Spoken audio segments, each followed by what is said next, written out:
Oasis, we're coming back together. We're coming back home, and I can't wait.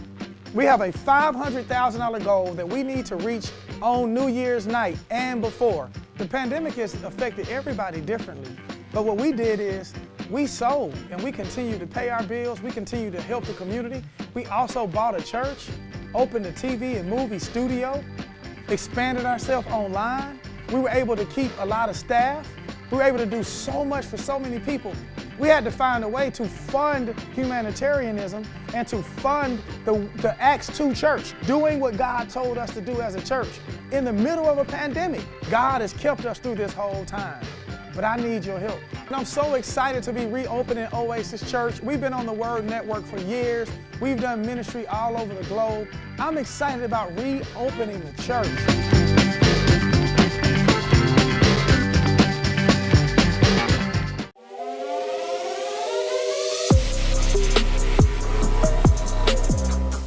Hey, I'm so excited about this throwback today. This is going to change your life. I want you to check this out. This is a moment that God really moved, and this is a part of the teaching right here. I don't want you to miss it. Check this out.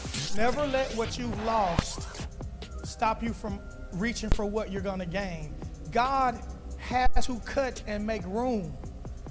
If you think about planting, if you think about gardening, I'm already in my teaching. If you think about gardening, every gardener or farmer knows. The inexperienced eye says, the tree looks perfect. Doesn't it, sir? It looks beautiful. The foliage is beautiful. It's produced fruit. It's doing great. And then the farmer comes and does something that looks crazy. He cuts it, and he prunes it, and he clips it, and he hurts it, and he damages it, and he takes beautiful leaves and he cuts it off. And we would say, why? What are you doing? When I look at things pruned, it looks like it's gonna die, but the farmer knows something the inexperienced eye doesn't know. That if I prune it, it grows bigger. If I prune it, it has more potential. Touch somebody close to you and tell them God's been pruning you. But you're moving into your growing season now. You're moving into your growth season now. If you believe it, clap your hands and say, I believe it. I believe it, I believe it, I believe it. And so, if you're gonna move to the next place, you have to invest. God spoke to me, and I'm so happy this year because this is gonna be a sweatless season for many of us. Somebody say sweatless. Oh man. Some of y'all been with me a long time, and it was years I said it was gonna be hard, and it was. For a lot of us, it's gonna be sweatless. We're gonna have things that's gonna happen, but it's gonna be sweatless because of your posture. Somebody say, I'm gonna have a sweatless investment season. It's gonna be a sweatless. Okay, so let's get into it. I just want to teach quickly today. The kingdom gives you a good name and a contented life. That's what I'm talking about today. I want you to understand my goal. My goal is still to induce giving. I want you guys to understand I'm after you giving resources. I am intentional about provoking you and equipping you and helping your faith to grow so you can give. Many people here and that's connected don't give it all. This is a season for you to give finances into the kingdom. This is the season. And then others, we are givers like me. I'm pushing myself. I will give as a person more than I've ever given in my entire life in 2019. I'm going to give more money. I'm going to give more acts of kindness. I'm going to do more for people than I've ever done in my life this far. Let me tell you why. Because I know as an individual, as Anthony Murray and Pastor Anthony, I know as an individual, the only way that I'm going to be able to manifest and move to the next phase of my purpose and my destiny, I have to break into it with sacrifice, amen, and obedience. The Bible says your obedience is better than your sacrifice. So I'm going to sacrifice, but that's not first. I'm sacrificing because of my obedience. God has instructed me. He says, if you want to go to the next place, I don't want you to be afraid to teach your church, and then I want you to lead out on your own yourself.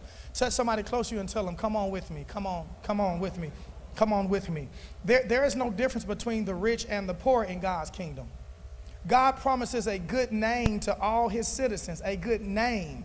I want you to be a better person. I want to be a better man. I want you to be a better teenager. I want you to be a better college student. When you go on campus, I want you to be better. I don't want you to think you better than anybody, but I want you to know you better. Come on, somebody.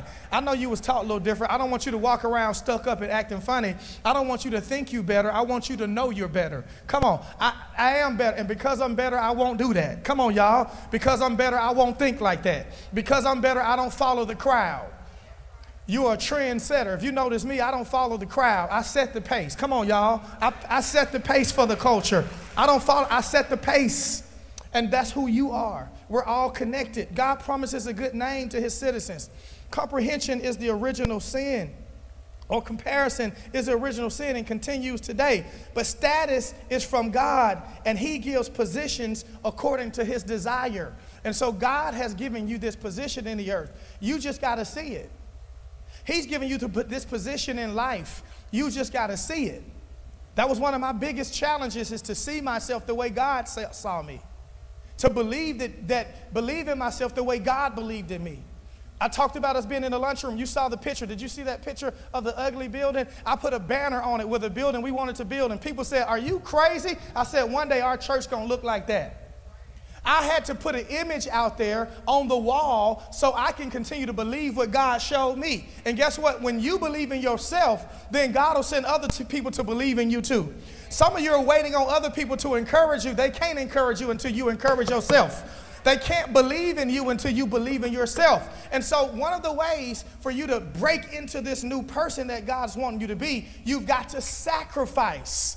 And that's why the enemy fights money so much. He fights giving so much. He fights us with money. Think about my life at 29.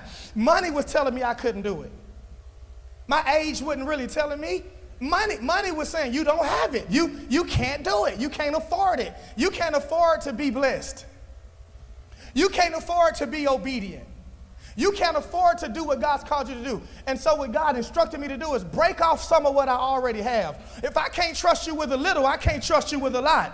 He says, don't despise the days of small beginnings. If God can't trust you with a little, he can't trust you with a lot. And when you get a lot, he's got to still be able to trust you. Because God never gives us resources just for us. He gives us resources for other people. Has anybody ever been kind to you? Let me tell you something this year, and I want to thank all of you for being kind to me.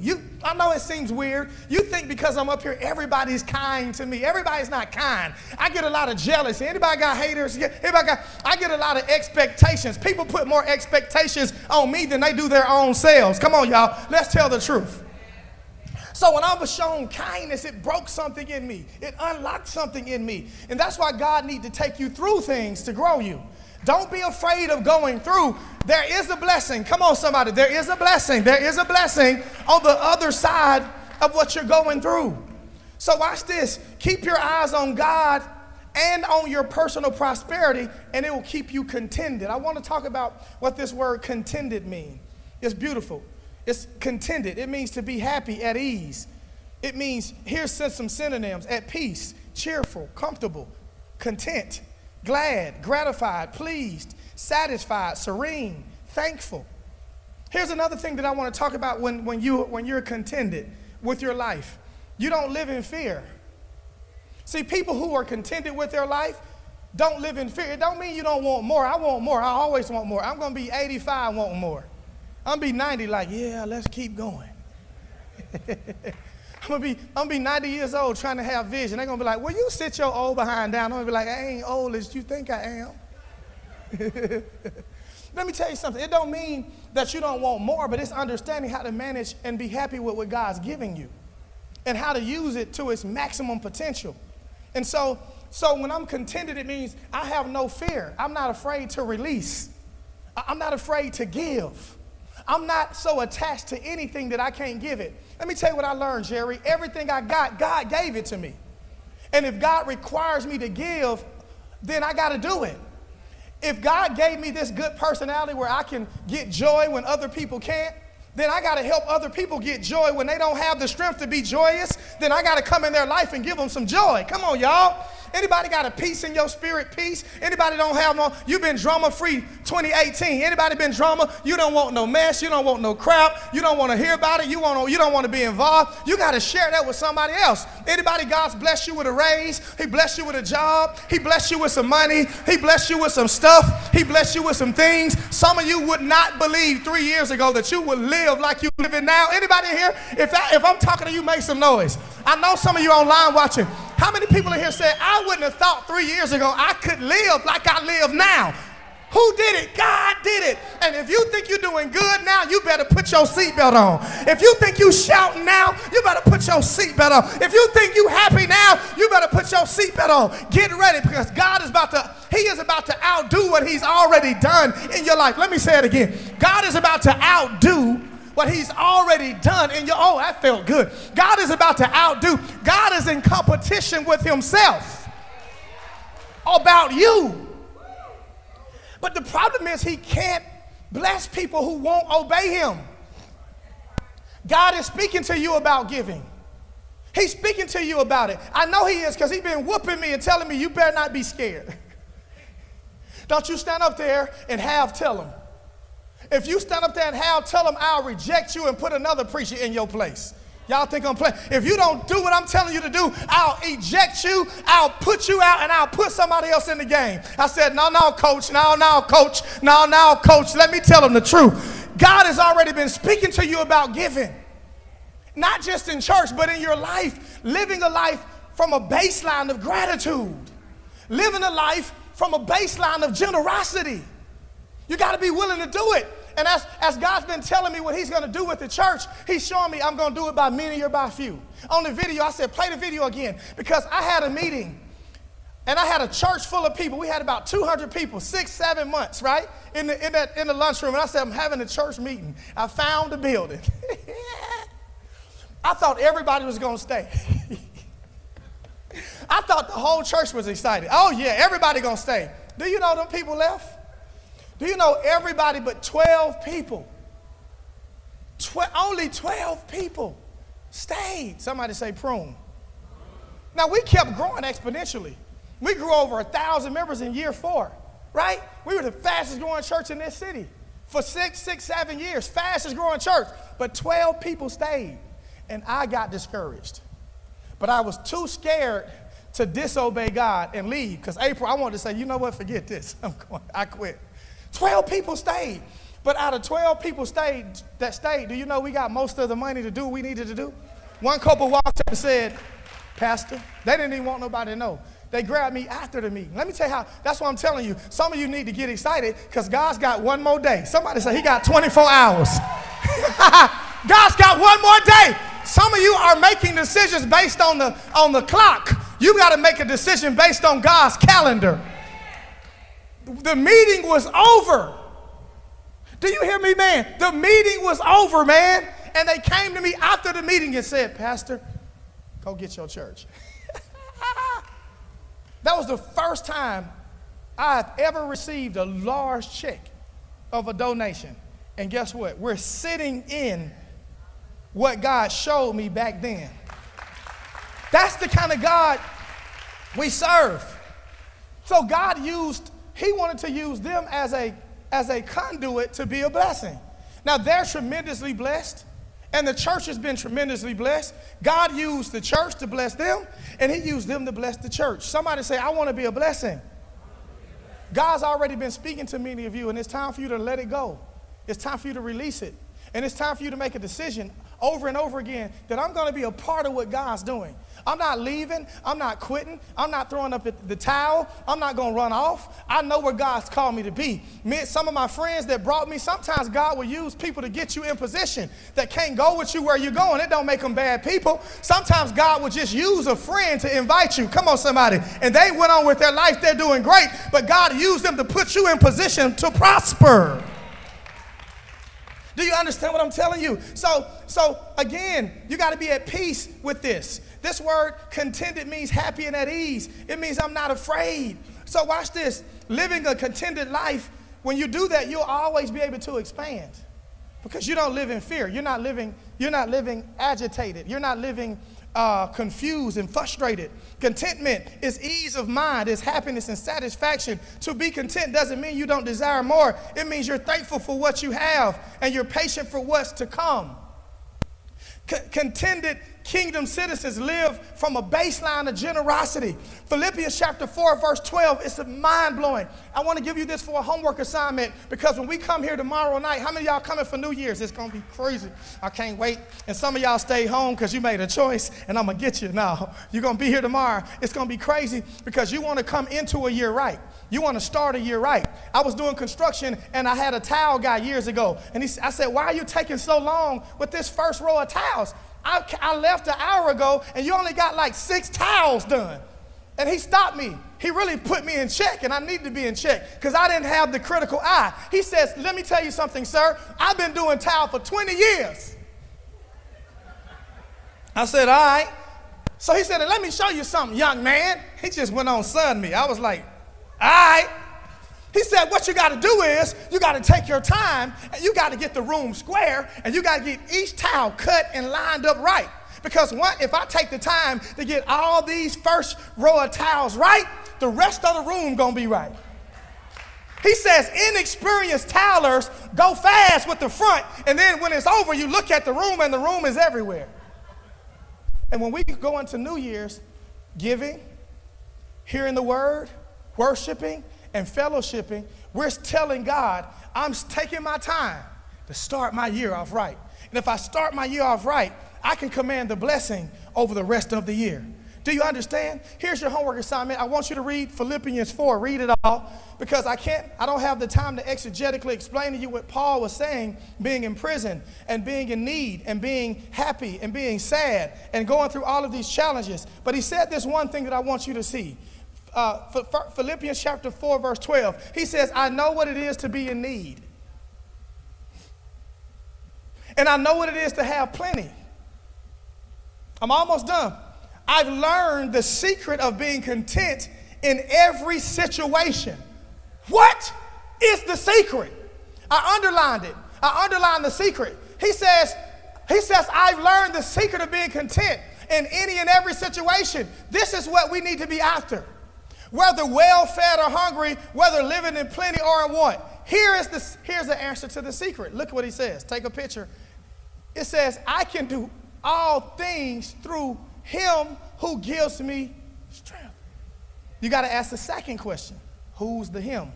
Christ. Paul was saying, if I keep my relationship intact with Christ, there's nothing I can't live without. And there's nothing that I can't handle living with. Some of y'all didn't shout yet because a lot of us have been used to living without so long we can't shout. But God's about to change the game and flip the script.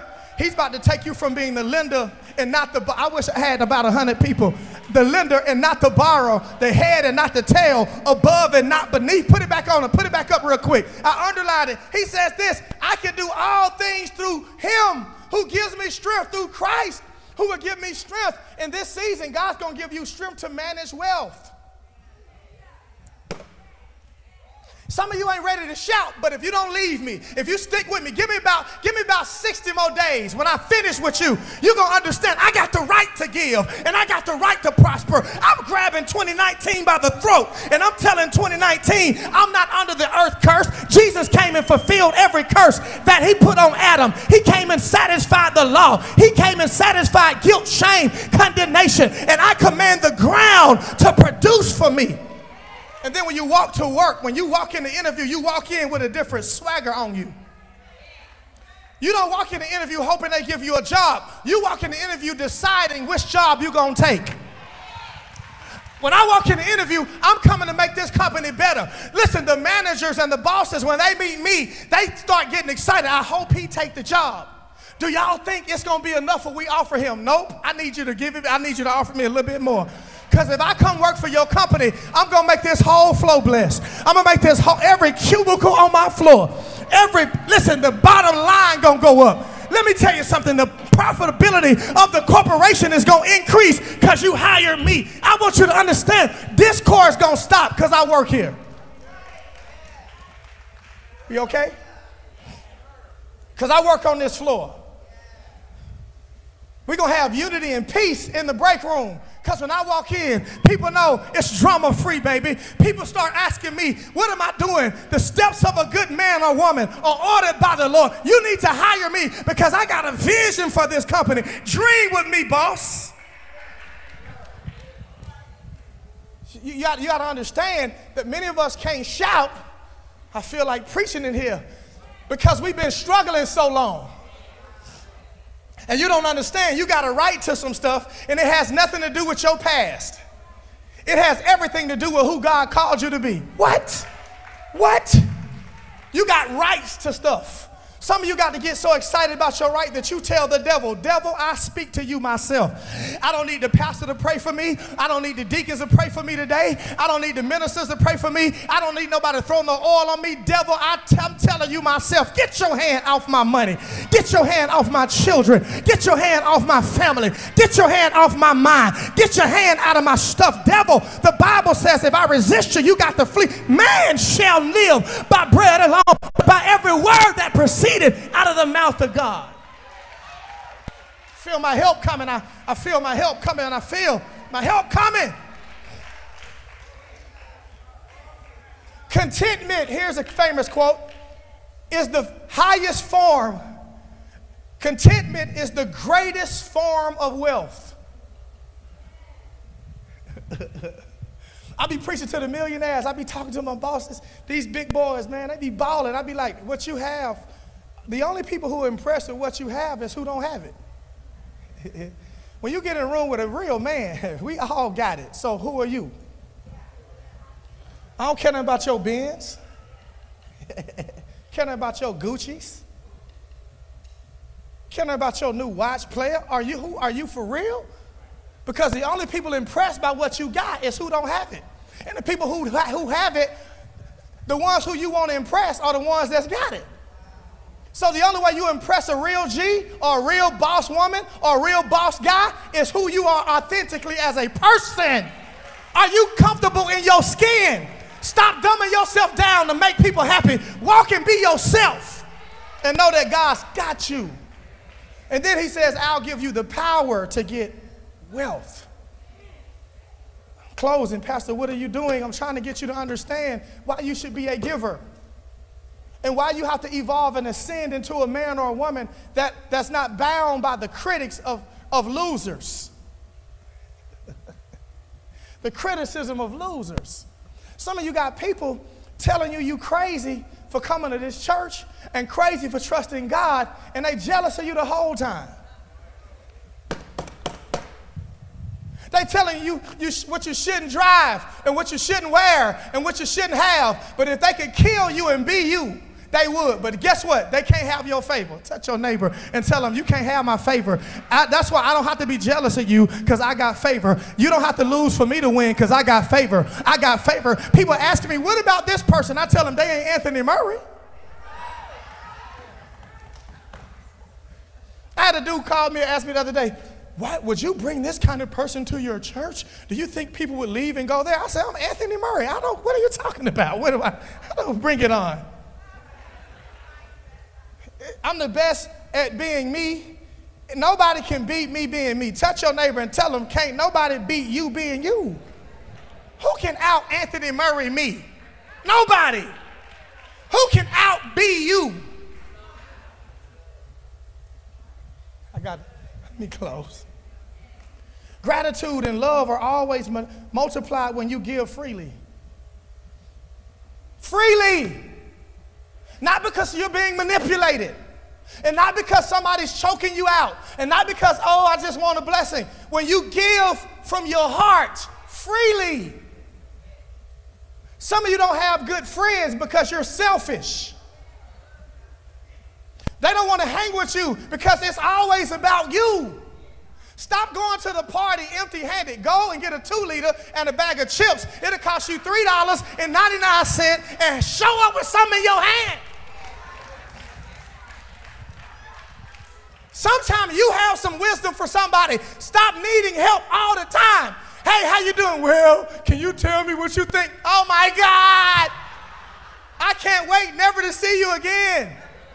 Every time I get in your presence, I feel like I'm drained. I want friends that when I get around them, I feel full. Iron sharpens iron. Mary and Martha, babies leap because both of them had something in them that touched each other. And the babies, John and Jesus, start moving in the bellies. That's a relationship. David and Jonathan, that's a relationship.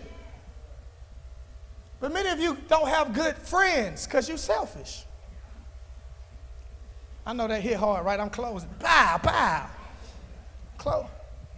You're selfish. It's always about you. Your conversation's about you. Everything. And that's why you always struggle. Some people ain't never going to have nothing. They're going to come to church and sit right next to you every Sunday, get the same word, get the same message, and they ain't going to make it because they ain't going to change. But it won't be you. Oh, look at your neighbor and say, neighbor, I got favor. And favor ain't fair. I may don't have all the money I need, but I got favor. Money don't bring favor, but favor will bring the money. Slap somebody a high five and say, neighbor, I got favor. I may not have friends, but I got favor. And if I get enough favor, favor will bring the friends. Friends don't bring favor, but favor bring the friends. Eyes have not seen, ears have not heard, and neither has it entered the hearts of men what God is going to do in your life. I'm done. Let me give you this prophetic word and we're done. We're going to get ready for New Year's night. I want you to come with your seed ready.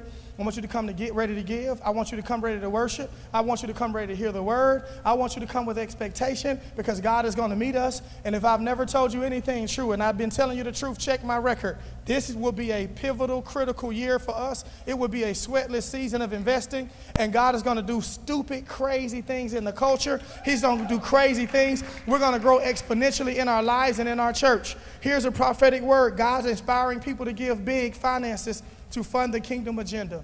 Many of you, God spoke to you already. It's time for you to release it. It's time for you to sow it. It's time for you to do it. Pastor Wright, get ready to come for our offering. Some will have a curse on their money because of disobedience and refusal to release it. I hadn't talked about a curse in 13 years. I'm going to teach about that later and tell you what it is. It's basically when God can't do what he want to do for you because you won't trust him. You love him, but you don't trust him. All of us have loved ones. That's good. Take a picture. All of us have people that we love, but we don't trust them. Trust God. Here's the next thing God told me. He says, redefine your outcome by changing the words. You're not your issue. You are not what happened to you. You are not what you did wrong. You are not your latest sin. Stop introducing yourself as, hey, I'm such and such with lupus. Hey, I'm such and such with a record. Hey, I'm such and such. Hey, I'm such and, hey, yeah, that's me. I'm such and such. I've been fired. That's me. Hey, I'm such and such. I'm sad. Stop defining yourself by what happened to you or whatever you did. Define yourself by who God said you are. Walk in your authenticity and be who God called you to be. God will help you work out your stuff if you'll put him first in your head. He'll help you work your mess out if you'll trust and believe that he's called you for something great. Look through the Bible. Everybody God used. There's no prophet. There's no king. There's no evangelist. There's no pastor. There is no person in the Bible that God used to do great things without a bad past. Paul said, when I would do good, evil was always present. Oh, wretched man that I am. Who shall deliver me from this body of death? Jesus will do it. So Paul started redefining himself. God didn't use anybody to do anything great with a clean past. The only person that God used with a clean past was Jesus. Even his disciples had dirt. Come on, man. Peter went to cussing and lying, denying Jesus. Jesus said, one of y'all gonna deny me. Peter said, it ain't gonna be me. He said, you devil, shut up. Before the cock crow one time, whatever he said, you're gonna be lying. Because you lie, but you're still a good disciple. You just be lying sometimes. You be cussing sometimes.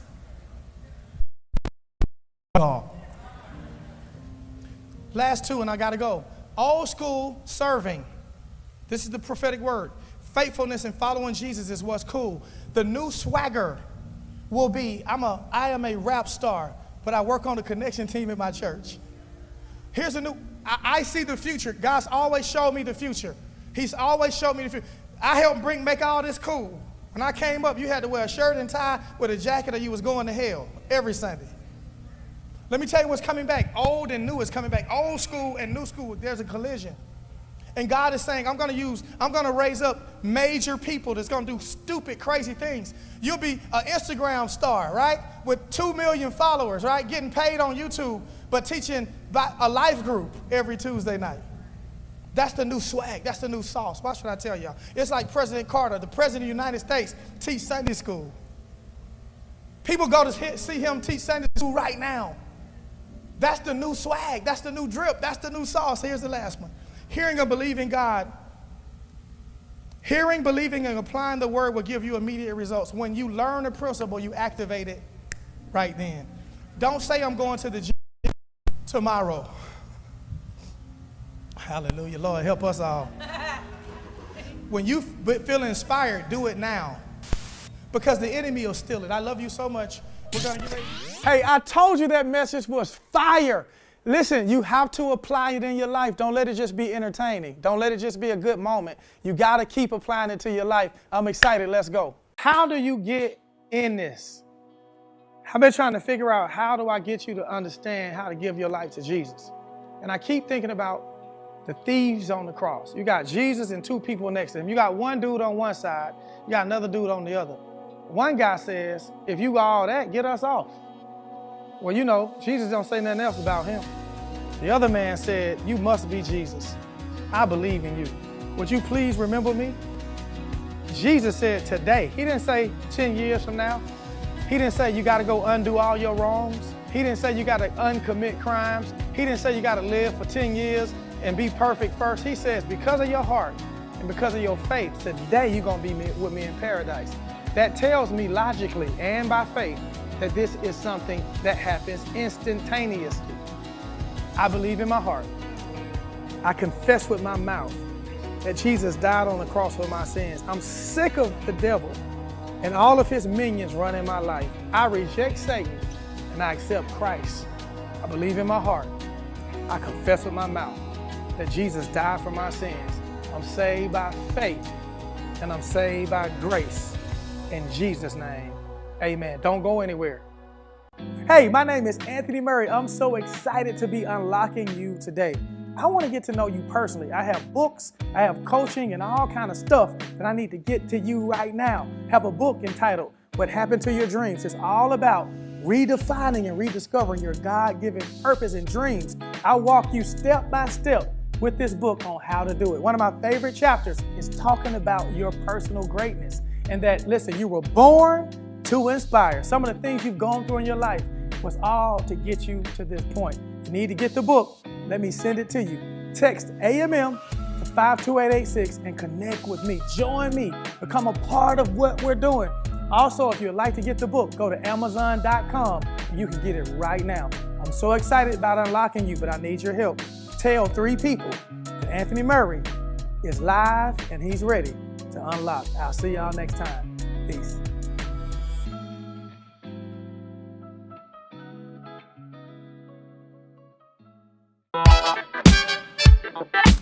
Pastor Anthony Murray has influenced thousands of people.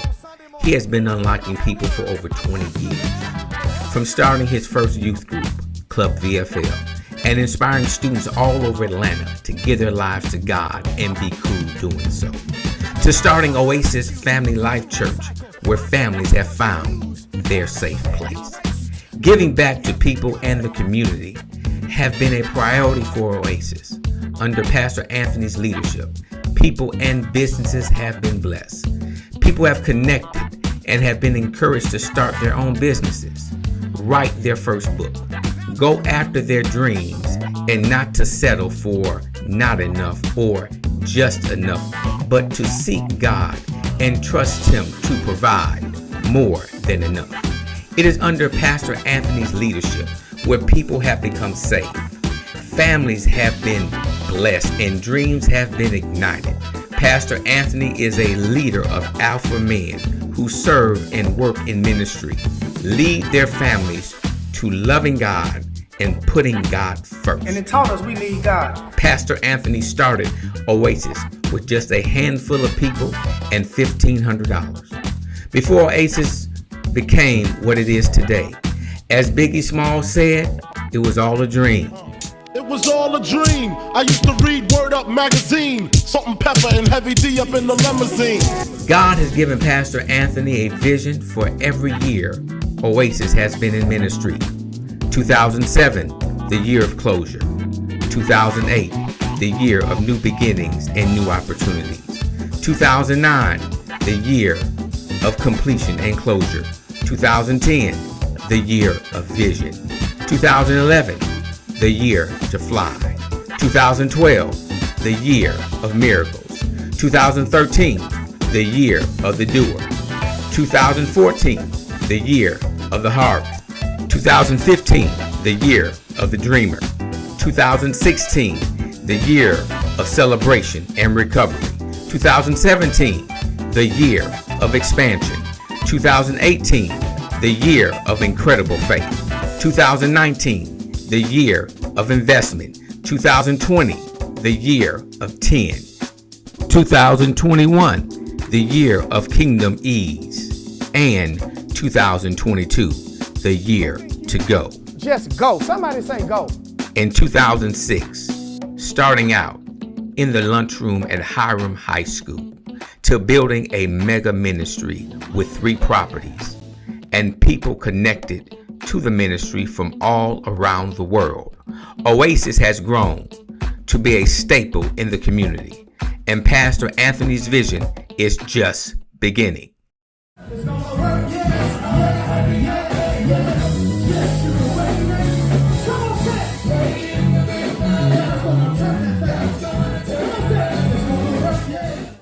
Happy 45th birthday, Pastor Anthony. You are an influencer. You are a trendsetter. You are a visionary. You are a mighty man of God. You are the unlocker. My name is Anthony Murray, and you just been unlocked. We salute you and we honor you.